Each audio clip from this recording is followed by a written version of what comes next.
In the fall of 1983, the world came terrifyingly close to nuclear war. Most people had no idea how close the United States and the Soviet Union were to launching their nuclear arsenals at each other since the Cuban Missile Crisis in 1962. One historian later put it, "The world was a breath away from Armageddon."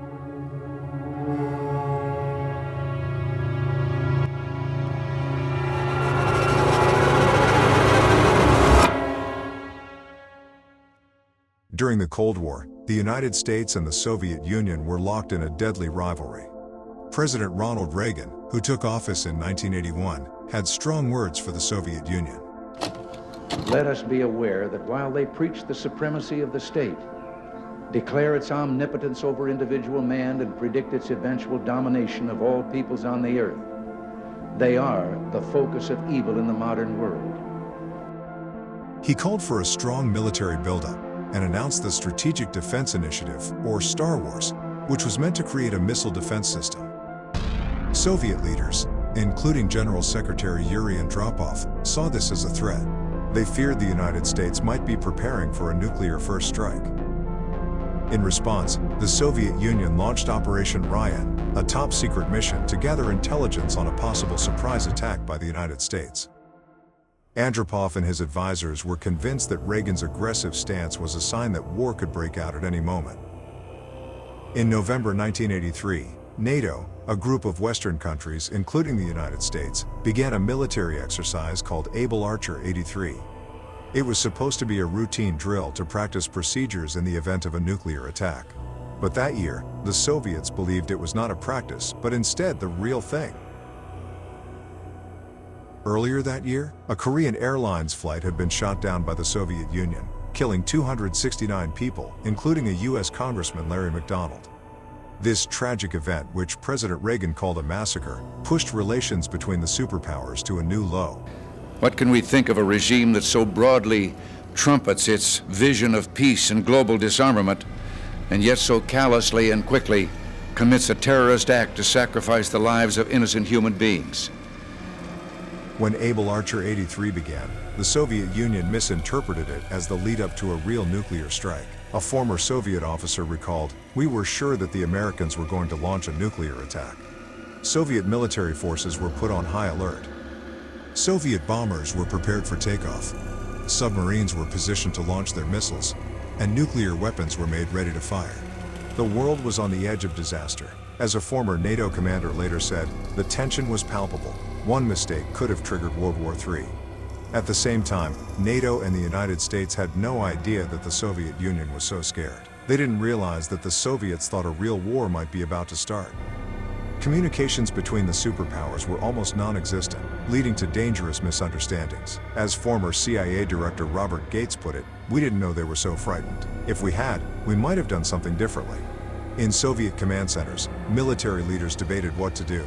Should they wait for more information, or should they launch their own nuclear weapons to strike first? One officer later recalled, "We were standing at the edge of the abyss. If the Soviets had decided to strike, cities across the United States, Europe, and the Soviet Union would have been destroyed in minutes." Historian Thomas Blanton said, "The world was one miscalculation away from disaster." The world had already seen the horrors of nuclear bombs in Hiroshima and Nagasaki. The prospect of another nuclear disaster in 1983 was all too real. Most people were completely unaware of how close they came to catastrophe. Life went on as normal, with no one realizing that a few wrong decisions could have ended the world as they knew it. Amid the tension in the Soviet command center was a man named Stanislav Petrov. He was a lieutenant colonel in the Soviet Air Defense Forces, responsible for monitoring missile launches. On the night of September 26, 1983, Petrov was on duty when the Soviet early warning system detected what appeared to be 5 missile launches from the United States. These were supposed to be intercontinental ballistic missiles, ICBMs. According to Petrov, the system had never reported more than 4 missiles at one time. He thought it might be a false alarm, possibly a technical glitch. Despite the pressure, he chose not to report it as a confirmed attack. As one account describes, Petrov believed, if this was a real attack, the United States would be trying to fool us. We would be seeing more launches or other signs of a real attack. His judgment was crucial. Petrov's decision not to escalate the situation and report a false alarm helped prevent a retaliatory nuclear strike. If he had reported it as a real attack, the Soviet Union might have launched its nuclear missiles in response, starting a nuclear war.